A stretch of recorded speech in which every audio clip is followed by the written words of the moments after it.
Hey YouTube, it's Asian.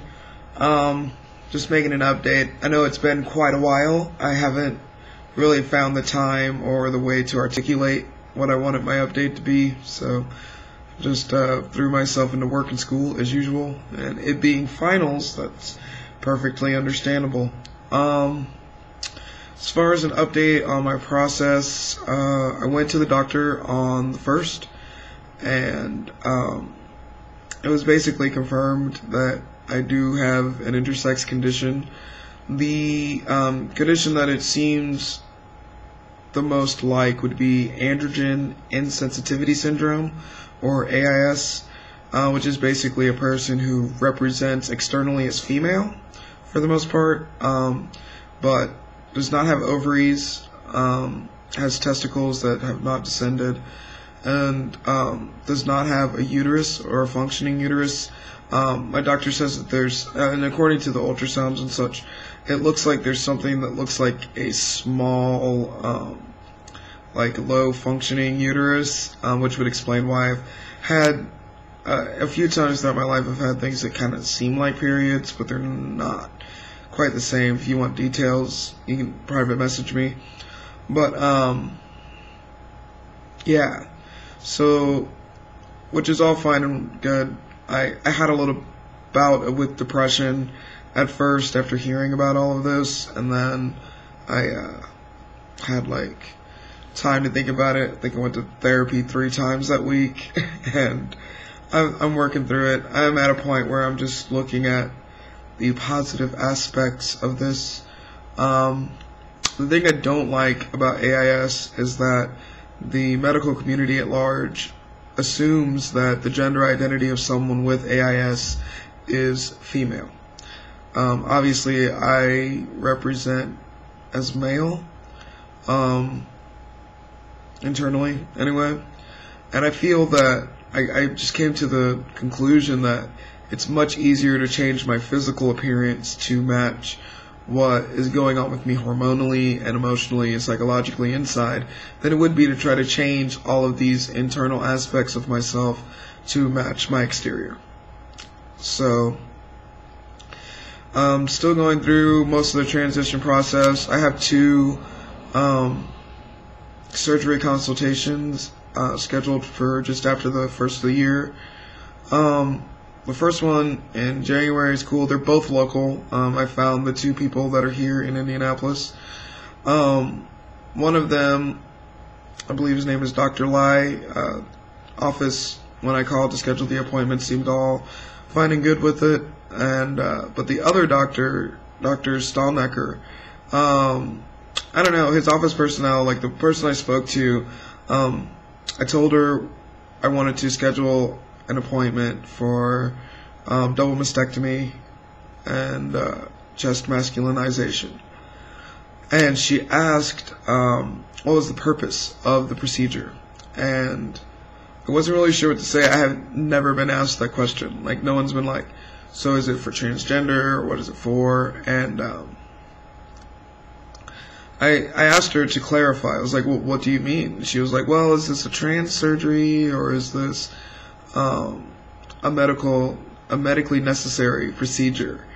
And I was like, oh, well, it's more a matter of gynecomastia, which is the presence of breasts on male-bodied persons. So, and she was like, oh, well, then that's okay. And it kind of took me aback a bit, because I was curious if it had been just transgender related, if she would have been like, oh, well, he doesn't do that, or if it was just for clarification purposes for her, if she just had to write something down. But I scheduled the appointment. That one's in February, and that's the one that's going to weird me out a little bit. Hopefully the one I have January 7th goes well, and I won't even need that other one. So, I still went into this whole like slacking / depression mode for a few days, and I'm over it now. It was just weird because there's a part of me that's still at that place that's thinking, well, it's great to have this clarification, and it explains so much about me and so much of the things that I went through in my life, but it doesn't change my ability to do anything about it. This self-affirmation, just like, yes, I am a man. I've always felt like a man. Hormonally, and, due to this condition, I am at least partially male, medically speaking, and completely male as far as how I feel. But it doesn't change my ability to get surgery, navigate this process in any easier of a manner. Like, it may be easier because of things like I can call it gynecomastia rather than just trans or sexual reassignment surgery or whatever. But it still feels very out of reach for me, primarily financially speaking.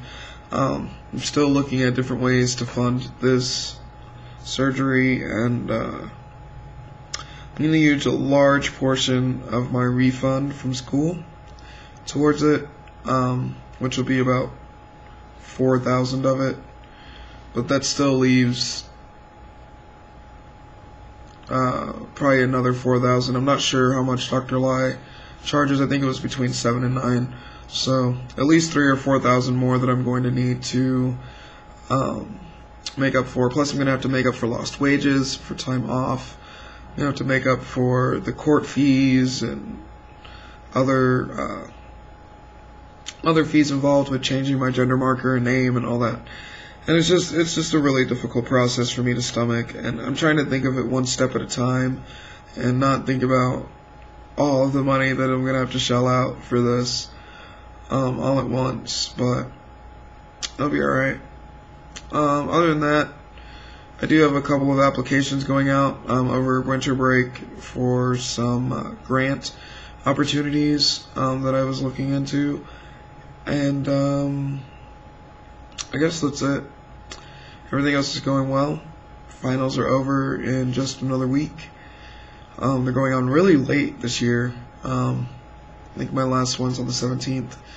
And then the school I work at is out on the 18th, after the 18th. So it'll be nice. Have a little 2 weeks off. I go back to work a week. The kids I work with go back a week sooner than work or school does. So that'll be cool. Hopefully I will find time to relax and just forget about all of this for a while. If anyone has any questions, again, just feel free to ask. I know I was probably fairly vague, but I've been having a really hard time trying to articulate this publicly. So that's it. Hope you're all well. I'll see you around the net.